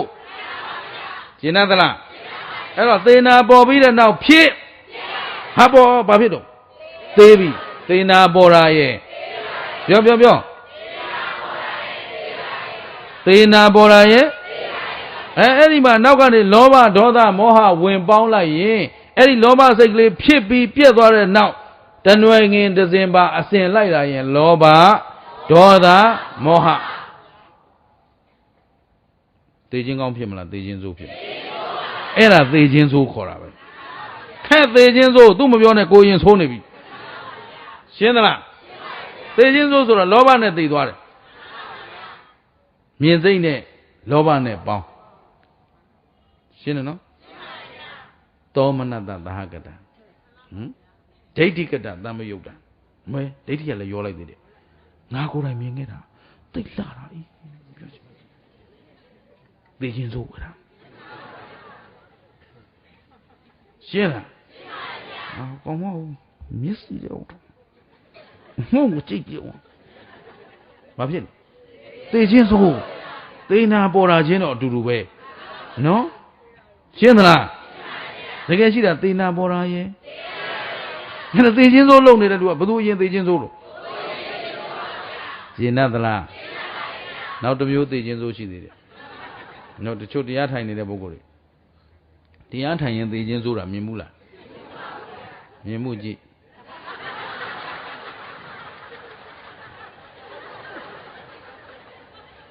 သက္ကနဲ့ငိုက်ခန္ဓာဘာနှပါအခန္ဓာ၅ပါးဘာနဲ့ငိုက်နေလဲမောဟနဲ့ငိုက်နေတာဘာနဲ့ငိုက်နေတာလို့ဒါမောဟနဲ့သေရင်တလိ္ဆန်လေရှင်းသလားဒါဖြင့် तू ကတရားထိုင်ရင်းနဲ့ဘယ်သွားမလို့ကြည့် तू ကတခါတည်းဂျိုလေ့ကျင့်ထားတာရိပ်တာတွေသွားကြည့်ကြုတ်ပြောတာမယုံရင် तू ကတခါတည်းဂျိုဝေးဖို့ပါကျင့်နေ ရှင်းလားအဲ့ယောဂီတွေတရားပေးနေကြည့်ရောဒုက္ခပဲ तू ကဂျိုမပေါက်ခင်ဝေးအဲ့တရားထိုင်ရင်သိချင်းစိုးဖြစ်သဘောပါလားရှင်းရောရှင်းလားအဲ့ဒါညများခင်ဗျားတို့ကအဲ့ရဝင်တော့မယ်ဆိုတော့အဲ့ဒီလောဘဇောဒေါသဇောမောဟဇောတိုက်ပြီးတော့ဒါအဲ့ရဲ့ဘယ်လိုမှဂုဏ်ညမဖြစ်နိုင်ဘူးကျင့်တတ်လားဒါပြောတာမြတ်စွာဘုရားရှင်ကိုရောမြတ်ကြီးအဲ့ဒါမပြတ်ပွားများအားထုတ်နေတဲ့ပုဂ္ဂိုလ်မှသာလျှင်ကောင်းသောညပိုင်ရှင်ဖြစ်ပါမယ်ကျင့်တတ်ကြလားအဲ့တော့အတိတ်ခန္ဓာအစဉ်မတည်းနဲ့ဆိုတော့အတိတ်ခန္ဓာမှန်သမျှဖြစ်ပြီးရင်အဲ့ဒီခန္ဓာပြန်ရခြင်းလို့ကဲနမူနာလေးခုနကပြောလက်စနမူနာလေးပဲဈေးထဲမှာမြင်ခဲ့တဲ့အဆင်စမ်းကလေးအထည်စမ်းကလေးနော်အဲ့ဒီအထည်စမ်းကိုမနေ့ကဈေးသွားတော့မှမြင်ခဲ့တယ်အိမ်ပြန်ပတ်ဆံယူဈေးမပိတ်ခင်အမြန်ပြေးပြန်ကြည့်ဘယ်သူမှမဝယ်သေးဘူးအဲ့နားမှာပဲရှိတယ်အဲ့ဒီအဆင်ကမနေ့ကမြင်တဲ့အဆင်လားဟေးမဟုတ်တော့သေချာစာချုပ်ချုပ်ပြီးပြောမယ်ဘယ်သူမှမဝယ်ဘူးနောက်လူကကင်တောင်မကြည့်ဘူးကိုပဲကြိုက်တယ်သူများမကြိုက်ဘူးနော်ဒီတိုင်းလေးထားတာဆိုင်ရှင်ကလည်းနေရာမရွှေ့ဘူးပြန်သွားမြင်ပြီအဲ့ဒါမနေ့ကဆင်းလားဘယ်လိုမဟုတ်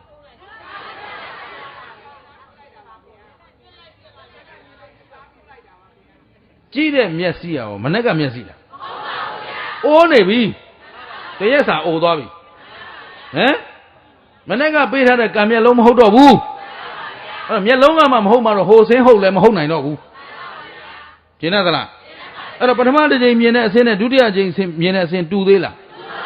ဟာဒါဖြင့်ပြန်ရနိုင်သလားဘယ်အရာမှပြန်ပြီးမရနိုင်ဘူးယံကိစီသမုဒယဓမ္မံသဗ္ဗန္တံនិရောဓဓမ္မန္တိ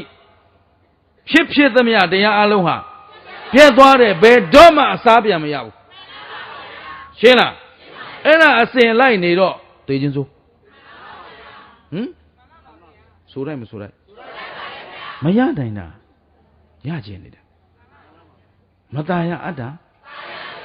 မနှစ်သက်တာနှစ်သက်နေတဲ့လောဘဒေါသမောဟလာပြီဆိုကြတဲ့ကုသိုလ်လားအကုသိုလ်လားအေးမင်းတို့ဒီနေ့သိမလား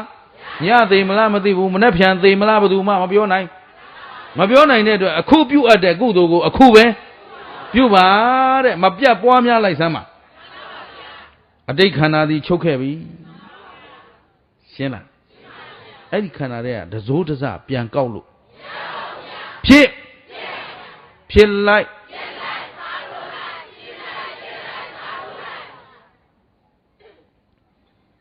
ဒီနေ့ပလင်မော်ဟောနေတဲ့ဥဒ္ဓမင်္ဂလာ original လားအင်းလားအေးရက်ဆက်တယ်ရက်ဆက်ပြောရတယ်ဟမ်ဥဒ္ဓမင်္ဂလာ original ကကြောက်လာပြီဖြည်းဖြည်းလို့ဟမ်ရုပ်တရားဆိုတာဖြစ်ပြီးရင်အခုငုတ်တုတ်ထိုင်နေတာမနေ့ကဥဒ္ဓမင်္ဂလာရုပ်လားပြောနေတဲ့စိတ်ကရောမဟုတ်တော့ဘူးတဲ့ရုပ်လည်းဖြစ်ပြီးရင်မွေလိုက်မွေလိုက်ရုပ်ပြတ်တော့ရုပ်အစားထိုးနာမ်ပြတ်တော့အစားမထိုးတော့ကြော်သူနဲ့တွေ့ရှင်းလားအစားမထိုးရင်ကိုကြော်သူလားခေါ်လိုက်ကျင်းသလားဘယ်အချိန်အစားမထိုးဘဲနေမှာလဲသေတဲ့ချိန်ပြောလို့ရသလားအခုဖြစ်ပြီးအခုပြက်ပြီးအခုအစားမထိုးအခုသိမှာကျင်းကြလားအချိန်ချက်ရှိသလားအသက်120ရှည်သေးသောငါတို့ဘေးရင်ဆရာကတော့သူ့ဇာတာရောင်းခေါအောင်120ကြီးလှုပ်လွတ်လိုက်တာပဲဟမ်ဇာတာတွေကအတိုင်းအကုန်အသက်ရှည်သလားရှည်ပါဘူးဗျာရှည်သလားရှင်းရောရှင်းရလားဒါဖြင့်ဒီခန္ဓာကြီးသည်အတိတ်ခန္ဓာနောက်အစဉ်လိုက်နေတော့အကျိုးရှိသလားမရှိဘူးကွာအနာဂတ်ခန္ဓာဖြစ်ပြီလားလှမ်းမြော်နေလို့အကျိုးရှိသလား ဟာမနေ့ပြန်ဘာဖြစ်ချင်တယ်တပတ်ခါဘာဖြစ်တယ်ဟိုးနောက်ကြရင်ငါတို့ကဘာဖြစ်အောင်မဘယ်လိုယုံမျိုးလို့ချင်တယ်ရမလားအကျိုးရှိသလားလှမ်းမျောတော့ဇောနဲ့မောနေတာပဲရှိတာပဲအဲ့ဒီအမျောဇောနဲ့မောနေပြန်ပြီဆိုတော့ကုသိုလ်လားအကုသိုလ်လားဘာဒါဖြစ်နေခြင်းကောင်းလားနေခြင်းဆိုးလားအနေဆိုးနဲ့နေရင်အဲ့တော့အနာဂတ်တဲ့လှမ်းကြမနေနဲ့အတိတ်ကိုလည်းအစဉ်လိုက်မနေနဲ့နော်ပြစ္ဆုတ်ပံပေါ်စေဓမ္မပြစ္ဆုတ်ပံမျက်စိနဲ့စင်းနဲ့တိုက်ပါစိတ်ပေါ်ဟောဒါမြင်စိတ်တရားလေးမြင်တတ်တဲ့တရားလေးသူပိုင်ကိုယ်ပိုင်လားပေါ်နေတဲ့တရားတစ်ခုဓမ္မတစ်ခုအကြောင်းဖြစ်လို့အကြောင်းချုပ်ရင်ကျင့်သလားမြင်စိတ်ကလေးလည်းဖြစ်ပြီးရင်ကြားစိတ်ကလေးလည်းဖြစ်ပြီးရင်ပေါ်တိုင်းသောတရားတွေကိုဝိပဿနာဉာဏ်နဲ့ကြည့်နေတော့အားလုံးဟာသဗ္ဗေသင်္ခါရအဲ့ဒါကိုယရာပညာယပတ္တိပညာနဲ့မြောင်ကြည့်ပညာနဲ့ကြည့်ရင်အထနိဗ္ဗိန္ဒတိဒုက္ခေတရားအလုံးဟာဖြစ်ပြီးရင်ဖြစ်ပြီးပြည့်နေပါသစ္စာဩမဖြစ်နဲ့လို့တားလို့လဲမပြတ်ပါနဲ့ပြောလို့လဲဒါဖြင့်အနာကမျောနေလို့အကျိုးရှိသလားအတိတ်ပြန်လွမ်းနေလို့လွမ်းမနေနဲ့တော့နောက်ထပ်ပြန်မရနိုင်တော့ဘူးရှင်းသလားဘယ်လောက်လွမ်းလန်းဒီ original မရဘူးမရအတူတူတော့မယူနဲ့ကွာအကုန်ရရင်ရ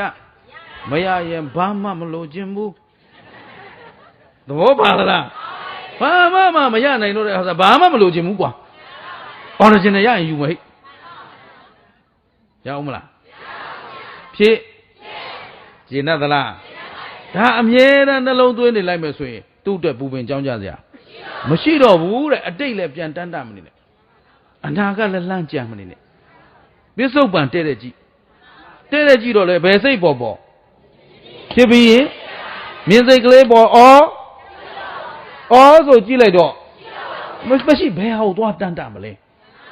ဘာကိုဆုတ်ကင်ထားမလဲကင်စရာရောရှိလားခင်ဗျားတို့ခန္ဓာမှာဘာမြဲလဲရုပ်နာမ်ကြိုက်တဲ့တရားကြည့်ဖြစ်ပြီးရင်ဘာသစ္စာလဲအထနိဗ္ဗိန္ဒတိဒုက္ခေဖြစ်ခြင်းဒုက္ခပြည့်ခြင်းဒုက္ခမဖြစ်ပါနဲ့လို့လည်းတာမရမပြတ်ပါနဲ့လို့လည်းပြောလို့အခုရုပ်တည်ဖြစ်ပြီးရင်ပြတ်မဲ့အတူတူမဖြစ်ကြနဲ့မရရင်ဖြစ်ပြီးသားလေးဒီတိုင်းထားဘာလို့များချုပ်ကင်လို့ရဘာလို့တားဆီးလို့ရတေချာလုံးတော့နာကတရားနာခင်ဗျားတို့ဒီအဆောင်နဲ့နေရကြနော်ဒီအဆောင်နဲ့နေရကြဘာမှပူစရာမလိုကျင်းသလားအဆောင်ကောင်းပေးနေတာဟမ်ရှင်းတယ်နော်အဲ့တော့အားလုံးသိထားမှာဘယ်ယုတ်နံဓမ္မမှမြဲမြံခြင်းမရှိဘူးတဲ့အဲ့တော့အတိတ်ခန္ဓာလဲတန်းတန်နေလို့အပူပဲဟုတ်ပလားအနာဂတ်ခန္ဓာကြံစနေလို့လဲအပူပါပဲအဲ့တော့ဒီနေရာမှာပြစ္ဆုတ်ပံပေါ်စေတရားတို့ကိုဝိပဿနာရှုရင်တွန့်တိုခြင်းမရှိတော့ဘူးတဲ့တွန့်တိုခြင်းဆိုတာအခုလက်ရှိခန္ဓာသည်ဖြစ်ပြီးရင်ပြည့်နေတဲ့အဲ့ပြည့်နေတဲ့တရားအတွက်နဲ့ဘာမှသူ့ကိုနှမျောတွန့်တိုတန်းတလွမ်းဆွတ်နေကြပြစ္ဆုတ်ပံအနိစ္စမြင်နေတဲ့လူကအတိတ်လှမ်းမျောပြီးတွန့်တိုနေဦးမလားဟောတွန့်တိုခြင်းနောက်ပါတဲ့ပျက်စီးခြင်းတကယ်တော့အဘိဇ္ဇာဗျာပါဒပြောတာပဲရှင်းသလားပျက်စီးလိုစိတ်ဖြက်စီးလိုစိတ်တွေလာအောင်မလားလာစရာမရှိတော့ဘူးလေအခုဖြစ်အခုပြက်တာမြင်နေမှတော့ဒီဘုတ်ကိုဘာမှလှည့်ရန်လုပ်နေစရာအကြောင်းမရှိတော့တောင်းတမှုလည်းမရှိတော့ဘူးကျင့်သလားအထနိဗ္ဗိန္ဒတိဒုက္ခေတဲ့အဲ့ဒီဒုက္ခသစ္စာကြီးကိုညှင်းငွေလာပါလိမ့်မယ်အဲ့လိုညှင်းငွေလာတော့မှဧသာမကောဝိသုဒ္ဓိယဟောဒီမဉ္ဇဉ်မြင်လာပြီဆိုတောင်းတခြင်းလည်းမရှိကြောင်းကြခြင်းလည်းမရှိတော့ဝိသုဒ္ဓိယစင်ကြယ်သွားပြီစင်ကြယ်သွားပြီဆိုတဲ့ပုဂ္ဂိုလ်တယောက်သည်တောကပရိဒေဝဒုက္ခဒေါမနတဥပါယသတွေလာကြလို့သေးလား Good night for you ရှင်းလားအဲ့ဒီမှာကောင်းသောညဖြစ်သွားပါတယ်အားလုံးလောဘကင်းစွာအိပ်ဆက်နိုင်ရမယ် ဒေါသကင်းစွာမောဟကင်းစွာအဲ့တော့ဆောင်းထားဝိပဿနာဉာဏ်ဆောင်းထားဘုရားကဒါပြောတာกว่าလို့အရှင်မဟာကိစ္ဆာယနာရှင်းပြလိုက်ဘောပေါက်လားမပေါက်လို့လည်းမရဘူးအချိန်ကပြည့်နေနော်15မိနစ်ကျော်လေအဲ့တော့ခန္ဓာမှန်သမျှစီဖြစ်ပြီးရင်ဘာသစ္စာလဲအဲ့တော့အတိတ်ခန္ဓာပြန်တန်းတစရာအချိန်လဲမရပါဘူးဗျမသိလို့တန်းတနေတာပေါ်စေပြစ္ဆုတ်ပံစိတ်တိုင်းဟာလည်းဖြစ်ပြီးရင်အဲ့တော့ပြစ္ဆုတ်ပံခန္ဓာတရားကကောမြဲသလားသူ့အမှန်ကြည့်နေရင်အနာဂတ်အတွက်လှမ်းမြော်စရာလဲမလိုတော့တောင်းတခြင်းလဲကင်းတယ်တောင်းတခြင်းကြောင်းကြခြင်းကင်းပြီဆိုဒီဝိသုဒ္ဓိတဲ့စင်ကြယ်သွားပြီကျင်တတ်ကြလားအဲ့ဒီပုဂ္ဂိုလ်ကိုကောင်းသောညပိုင်ရှင်လို့ဟောတာกว่าလို့ရှင်မဟာကိစ္ဆာယနာဟောပြလိုက်တော့သူရှိတရားနာပိသကျွတ်တန်းဝင်တယ်အဲ့ဒီကျွတ်တန်းဝင်သားတဲ့ပုဂ္ဂိုလ်တွေကဘုရားတစ်ခါပြန်သွားလျှောက်တယ်အရှင်ဘုရားညကအကျဉ်းဟောထားခဲ့တဲ့တရားကိုဘုရားတပည့်တော်များရှင်မဟာကိစ္ဆာယနာထံအကျယ်ချဲ့ဖို့တောင်းပန်တော့ရှင်မဟာကိစ္ဆာယနာကအတိတ်ခန္ဓာဆိုတာပေါ်စေခန္ဓာတွေကွာပေါ်ခဲ့တဲ့ခန္ဓာတွေမြင်ခန္ဓာကြားခန္ဓာနာမ်ခန္ဓာစားခန္ဓာမင်းတို့မှာခန္ဓာဓာရ6ပေါက်မှာပေါ်သမျှခန္ဓာတွေဟာအတိတ်ခန္ဓာတွေအဲ့ဒီပေါ်ခဲ့ပြီးသားခန္ဓာမှန်သမျှလည်းဖြစ်ပြီးရင်ပြည့်သွားတာတခုမှပြန်အစားရတာမရှိဘူးဒါမှမဟုတ်သူ့နောက်လည်းတောင်းတမနေနဲ့အနာဂတ်ခန္ဓာဆိုတာလည်းမလာသေးတဲ့အတွက်သူကြံစနေခြင်းဟာအနာဂတ်အတွက်လားပြစ္ဆုတ်ပံကြံနေတာလားဒါအနာဂတ်ကိုကြံစနေခြင်းဟာလည်းအကျိုးရှိသလားဒီလိုဟောပြီးတော့မှပြစ္ဆုတ်ပံပေါ်စေခန္ဓာဆိုတော့မြင်ခန္ဓာလည်းဖြစ်ပြရှုကြားခန္ဓာလည်းလောဘစိတ်ပေါ်သိပြီးတော့ဖြစ်ပြရှုလောဘစိတ်ကလေးလည်းဖြစ်ပြီးရင်ဒေါသစိတ်လည်းဖြစ်ပြီးရင်မောဟစိတ်လည်းဖြစ်ပြီးရင်အဲ့ဒီလိုနှလုံးသွင်းမှန်နဲ့နှလုံးသွင်းနေတဲ့ပုဂ္ဂိုလ်ဒီတောင်းတမှုလည်းမရှိကြောင်းကြမှုလည်းမရှိအဲ့ဒီတောင်းတမှုကြောင်းကြမှုကင်းစွာနဲ့တနေ့တာဖြတ်သန်းလာတဲ့ပုဂ္ဂိုလ်ကမှကောင်းသောညပိုင်ရှင်ယဟန်ရဲ့လို့ဘုရားဟောပါတယ်လို့ဟောတော်မူပါတယ်ဘုရားတပည့်တော်တို့နာကြရပါတယ်ဆိုတော့သာဓုရှင်မရှင်ကိစ္ဆာယနာသည်ငါဘုရားဤအကျဉ်းဟောအပ်သောတရားဒေသနာကိုအကျယ်ချဲ့တဲ့နေရာအထူးကြုံပါပြီတဲ့ကွာတဲ့ငါဟောဆိုလဲဒီတိုင်းပဲဟောမှာပဲကွာဆိုအောက်ကပုံဗုဒ္ဓဆိုတော့ဒါဘုသူခေါ်တဲ့တရားဖြစ်သွားတယ်ရှင်းသလားအဲ့တော့လက်ရှိခန္ဓာမတွဲတန်းနဲ့နောင်လာဘဝမတောင်းတပဲကြောင်းကြဆွဲဖြင့်အမြဲမပြတ်မလီတာလေးထဲအိုးဗါလဲအမြဲမပြတ်ဝိပဿနာအဲ့တော့ဒီမှာကိုကြည့်ပါအားထုတ်တဲ့နေရာတာမင်ညအားထုတ်ရမလားကြိုးစားအားထုတ်ရမလားဤသို့ဝိပဿနာဉာဏ်ဖြင့်လွန်စွာအားထုတ်ခြင်းရှိသောနေညပတ်လုံးမပြင်းမဤအားထုတ်သောအာတာပိတံပဇာနောတတိဝိနေယလောကေအဘိဇာဒေါမနတံမရှိဘူးလားအမြဲတမ်းမပြတ်အာတာပိတံပဇာနောမပြတ်အစဉ်တံပစဉ်နဲ့တရားဆိုတာအခုလို့အခုပြီးသွားတာမဟုတ်ဘူးရှင်းသလားပြီးသွားပုဂ္ဂိုလ်ကလည်းပြီးသွားပြီဆိုအဲ့တရားကိုပြစ်ထားခဲ့မလားအမြဲဆောင်သွားမလားဒါလေးမှတ်ထားတော့ပါသလားတချို့လာမေးအရှင်မြတ်ဒီတရားကြီးကတစ်သက်လုံးလုံးအောင်မလားအောင်မလေးမင်းလှုပ်ကြည့်စမ်းမှာပန်းနိုင်ရောက်တော့ချထားဆိုတော့မချတော့ဘူးဟမ်အလွန်ကောင်းတဲ့အရာသာကြီးကိုထားခဲ့ပါဆိုလို့မထားတော့ပါဘူးမင်းမလှုပ်ပါနဲ့တော့လို့အရိယာပုဂ္ဂိုလ်တွေကိုတရားမလှုပ်နဲ့လို့သွားပြောကြည့်စမ်းတရားမလှုပ်သတ်ပြမယ်ဆိုရင်လမ်းသာပြလိုက်တော့တို့ကတော့တရားမလှုပ်ပဲရှင်းသလားအရသာတကအရသာထဲမှာကောင်းဆုံးရှင်းသလားမွေ့လျော်ခြင်းတကမွေ့လျော်ခြင်းထဲမှာကိုရီးယားကားဆိုတာတကယ်တော့ဘက်နိုင်ကြီးပါဗျာဟမ်အဲ့ဒီကိုရီးယားအာယုံနဲ့တရားအာယုံဘယ်တင်းကပူကောင်းလဲအဲ့ဒါခံစားမှုမှသိတာမခံစားမှုတော့ဘယ်သိကိုတော့တိုက်ကိုဒိတ်အောင်နေသူဘယ်တော့မှအကောင်းမမြင်ဘူးရှင်းသလားအကောင်းမမြင်လားကောင်းအောင်ပြောနေတာအေးမကောင်းတာတွေမြင်မှအကောင်းစီရောက်မှာရှင်းသလားအထနိဗ္ဗိန္ဒတိဒုက္ခေဟောဒီဒုက္ခသစ္စာကြီးညှိငွေလာမှဧတာမေကောဝိသုဒ္ဓိယမဲ့ညာဖူညာနဲ့စင်ကြယ်ခြင်းကိုရမှာရှင်းသလားအဲ့တော့ကောင်းသောညပိုင်ရှင်များဖြစ်အောင်မပြတ်ဝိပဿနာဉာဏ်နဲ့ပွားများကြအဲ့တော့ဝိပဿနာဟာငါတို့ရဲ့အဆောင်ကောင်းပဲအဲ့တော့ဝိပဿနာဉာဏ်နဲ့ကြည့်မယ်ဆိုတော့ခန္ဓာဘယ်နှပါးမြဲသောတရားလားမမြဲသောတရားလားအနိစ္စဒုက္ခအနတ္တအနိစ္စအမြဲမရှိ ဒုက္ခဆင်းရဲဤအနတ္တအစိုးမရဒီယုံနာခန္ဓာကိုဖြစ်ချင်တိုင်းဖြစ်သလား